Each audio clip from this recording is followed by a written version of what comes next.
संध्याकाळी रोज रोज भाजीला काय बनवायचं हेच समजत नाही, पण म्हटलं तोपर्यंत चला बाकीची तयारी करून घेऊया. तोपर्यंत स्वस्तिकचे पप्पा घरी आले होते आणि त्यांनी येताना दही आणलं होतं.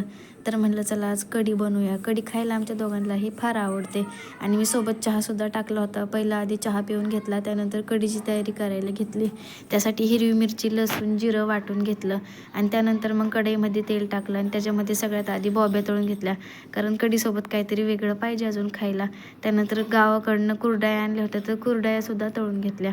त्यानंतर कढईमधलं तेल कमी केलं, त्याच्यामध्ये दहीसाठी तडका दिला.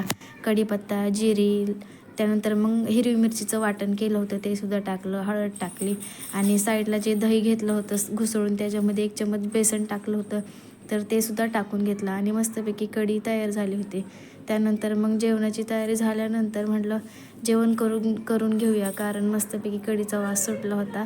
तर म्हटलं चला पटकन जेवण करून घेऊ आणि मग जेवण करून घेतलं. तर आजच्यापुरतं एवढंच. तोपर्यंत बाय बाय.